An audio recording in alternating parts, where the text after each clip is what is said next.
Haleluya, haleluya. Yesu Kristo nashimwe. Ndabashuhuje mu izina rya Yesu Kristo umwami wacu. Bene data tubana mu mwanya wa niba turi buri gitondo. Aho muri hose Yesu Kristo ashimwe. Iki gitondo ni igitondo kidasanzwe. Tubanje Imana muri iki cyumweru. Tubanje Imana turayishimiye. Iyo tuvuga ngo tubanje Imana tuyishimira ibyo yakoze. Tukabanza Imana tuyiragiza ubugingo bwacu n'umubiri wacu. Tukabanza Imana tuyereka proje zacu, akazi imirimo y'amaboko yacu. Tukabanza Imana tuyereka abana bacu, tuyereka ibyacu, tuyereka ibitugoye, tuyereka ibitunaniza. Rero unyemerere nawe muri iki gitondo ubanze Imana muri iki cyumweru. Imana ishimwe cyane. Mbere yo kuyereka ibikugoye ariko ubanza unayishimire. Mbere na mbere uyishimire ko izinze ijoro ikazingura amanywa. Ikindi uyishimire ibyo yakoze mu minsi yatambutse. Imana ihabwe icyubahiro. Dushimiye Imana intwari ku rugamba. Dushimiye Imana ishobora byose. Dushimiye Imana igira neza. Dukomeje kuba mu bihe byiza byo gusenga. Dukomeje kuba mu nzu y'Imana, mu mutima wawe burya niho rusengero rwera rw'ukuri ruri, kuko mu mutima wawe niho Imana yitegereza.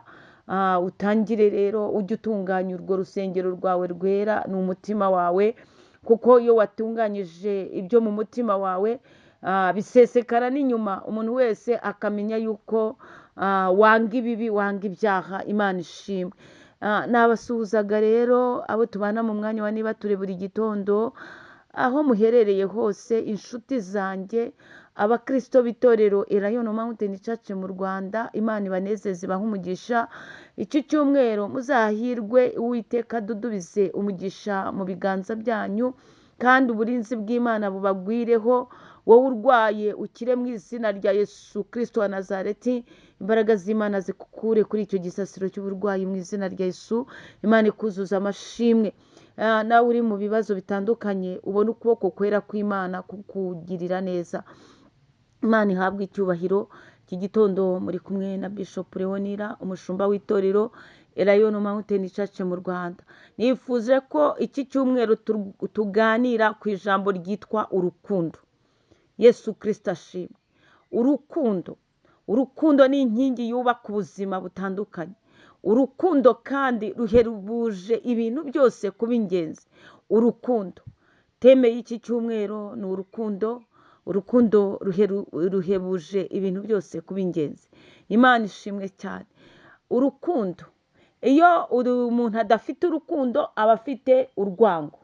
Iyo ahantu hatari urukundo haba hari inzangano. Ariko Yesu Kristo nashimwe. Yesu ni urukundo. Yesu yaradukunze yisiga iheru, ntiyagira icyo yisigariza kugira ngo jyewe nawe tuzabone ubugingo, duhabwe agakiza. Urukundo, Imana ishimwe. Yesu yaradukunze atitaye ku bicumuro byacu, atitaye kuri za karande z'aho dukomoka, atitaye ku mitongero basogokuruza n'abakurambere b'aho dukomoka bagiye bakora ibyo baciyemo. Yesu Kristo aragukunda wowe turi kuvugana muri iki gitondo. Aravuga ngo mwana wanjye, Imana ishimwe, haleluya. Aravuga ngo mwana wanjye, ndagukunda cyane. Imana ishimwe. Twumve neza yuko Yesu Kristo wenyine niwe ufite urukundo. Niba urukundo wararuburiye ku muntu runaka wari urutegerejeho, nguhaye itangazo ryiza cyane. Ndakubwiye ngo Yesu Kristo afite urukundo, kandi urukundo rwa Yesu ruraryoshye cyane. Ruraryoshye rurenza n'ubuki yewe. Urukundo rwa Yesu ruhoraho. Yesu Kristo afite urukundo rutuma kwitaho ku manywa na nijoro. Urukundo rwa Yesu rurenga n'ubu buzima. Niyo umuntu apfuye, urukundo rwa Yesu ruramuherekeza, kuko Yesu Kristo agendana nawe no mu gihe cyo kuva muri uyu mubiri. Imana ishimwe. Urukundo rufatika rufitwe n'Imana. Urukundo nyarukundo rufitwe na Yesu Kristo. Imana ishimwe cyane. Nakubwiraga ku by'urukundo. Nimba waragize deception ku nkundo, banza ushake Yesu Kristo. Ubanze ushake Yesu Kristo uryoherwe n'urukundo rwa Yesu, kuko iyo wakunzwe na Yesu Kristo, ndagira ngo nkubwire, Yesu agukundisha abantu. Yesu Kristo ashimwe cyane. Urukundo rwa Yesu Kristo, urukundo rwa Yesu Kristo ntirucuya. Urukundo rwa Yesu Kristo si urw'agahararo. Urukundo rwa Yesu Kristo ntirugira kontra. Urukundo rwa Yesu Kristo ruhoraho ibihe byose. Urukundo rwa Yesu Kristo. Ese wabuze ugukunda? Reka nkubwire, akira Yesu Kristo nk'umwami n'umukiza wawe, araguhaza urukundo rwe. Yesu Kristo ajya agira affection. Iyo umuntu akubwiye ngo nkeneye keya, nkeneye umuntu umpa affection, aba akeneye umuntu umwitaho, aba akeneye umuntu abwira ibye, aba akeneye umuntu umutekerezaho. Ariko umuntu yanagutekerezaho akaguha keya, akaguha affection, ariko igihe cyagera mugatandukana. Urukundo rw'umwana n'umubyeyi, aragukunda cyane rwose, akaguhoza ku mutima. Ariko hari igihe kigera umwana agakura akajya ukwe, umubyeyi agasigara ukwe. Icyo gihe uburyo yamutekerezaga umunota ku munota bigenda bigabanuka bikarangira. Ariko Yesu Kristo nashimwe, nta kigabanya urukundo rwa Yesu Kristo ku mwana w'umuntu. Igihe cyose Yesu Kristo urukundo rwe ruhora rukubundikiye, urukundo rwe ruguhoraho. Yewe Imana nishimwe cyane. Nakubwiraga ngo urukundo rw'Imana ruhebuje byose kuba ingenzi. Urukundo rwa Yesu Kristo nirwo rwatumye atwitangira igorogota. Urukundo rwa Yesu Kristo nirwo rwatumye afata icyemezo, aravuga ngo nubwo Satani yagambiriye kubaheza mu bucakara, yagambiriye kubababaza iteka, ariko ngiye gucungura umwana w'umuntu, ngiye kumuvana mu mibabaro n'akaga. Araza arababara, urababarirwa. Araza anywa kubisharira, aravuga ngo we nzajya nguha ibiryohereye. Imana ishimwe. Urukundo rwa Yesu ruhebuje byose kuba ingenzi. Twihute cyane dusome ijambo ry'Imana, igitabo cya Dawidi, Zaburi ibice 5.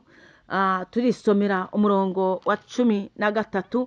Ijambo ry'Imana rivuze ngo iki?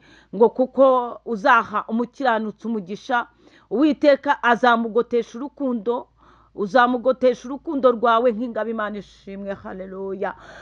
Uwo ni Dawidi ubivuze. Abivuze kubera ko yari yatangiye asenga, aravuga ati Uwiteka mwami wanjye, Mana yanjye, ryariza ugutwi ijwi ryanjye ngutakira, kuko ari wowe nsenga. Imana ishimwe. Dawidi ahangaha atangira yavugaga ibyo kubabara, yavugaga ibyo abantu bamwanga bamukorera, ariko we afata umwanzuro. Kuri kane aravuga ngo Uwiteka mu gitondo uzajya wumva ijwi ryanjye. Sinzi wowe nimba buri gitondo Uwiteka yumva ijwi ryawe, yumva kuramya no guhimbaza kwawe Imana, ntabwo mbizi, kuko Dawidi abivuze neza. Haravuga ngo Uwiteka buri gitondo uzajya wumva ijwi ryanjye. Imana ishimwe. Ni byiza, biragukwiriye wowe wakira Yesu Kristo nk'umwami n'umukiza wawe, ko buri gitondo utajya ubyuka wiruka, utajya ubyuka ugenda utabanjije gufata akanya gato ngo ubwire Imana, mu kanwa kawe hajye hasohokamo ijambo rimwe gusa. Ubwire Yesu ngo urakoze, urakoze mwami wanjye kungejeje muri iki gitondo ndi muzima. Ubwire Yesu Kristo ngo urashoboye, ufite imbaraga zihambaye. Ubwire Yesu Kristo ngo urukundo rwawe ndarurekonesheje. Nzirikanye ko iri joro ukozemo imirimo n'ibitangaza, kandi ngushimiye umugisha umpaye w'uyu munsi. Imana ishimwe cyane. Dawidi rero avuze iryo jambo, aravuze ngo kuko uzaha umukiranutsi umugisha. Wirirwa ushakisha, ndabyemera, ariko umugisha ukomeye Imana yawemereye abakiranutsi. Imana yawemereye abantu bavuye mu byaha. Imana yawemereye abantu batabangikanye Imana n'ibigirwamana, ngo kuko uzaha umukiranutsi umugisha. Ndakwifuriza yuko nawe uharanira kuba umukiranutsi, kugira ngo umugisha w'Imana ufatika ukuzeho. Imana ishimwe. Ushobora kuvuga ngo n'abakijijwe ubona ibyabo bidafatika, ariko batuzwe mu ibanga. Imana ibatungira mu ibanga ryayo. Imana ishimwe. Ngo kuko uzaha umukiranutsi umugisha, Uwiteka uzamugotesha urukundo rwawe nk'ingabo. Imana ishimwe. Turacyari ku rukundo rw'Imana. Dawidi arabivuze neza ngo uzamugotesha urukundo rwawe nk'ingabo. imana ishimwe. Ingabo twese turayizi nk'abanyarwanda. Ni igikoresho abarashi, ni igikoresho giporoteja, ni igikoresho abarashi iyo akurashe umwambi, umuntu ufite ingabo arayikingiriza, hanyuma umwambi ukaza ugakubita ku ngabo, ndavuga ikigeragezo, ndavuga ikibazo, ukaza ugakubita ku ngabo, hanyuma uwo mwambi ntabwo ushobora gutobora iyo ngabo. Mbese uburakari bwa Satani, ibigeragezo, ubukana bwabyo, imbaraga zabyo birangirira kuri iyo ngabo. Bivuze neza, bivuze iki? Bivuze ko urukundo rw'Imana ruzakugota nk'ingabo, no mu kigeragezo Imana izakugotesha urukundo rwayo, utambukemo neza, utambukemo wuzuye amashimwe. Nakubwiraga ngo urukundo rw'Imana ruhebuje byose kuba ingenzi. Imana ishimwe. Icyo nkwifuriza muri iki cyumweru, utangire utekereze ku rukundo rw'Imana, wumva uryohewe n'Imana yawe. Shalom shalom.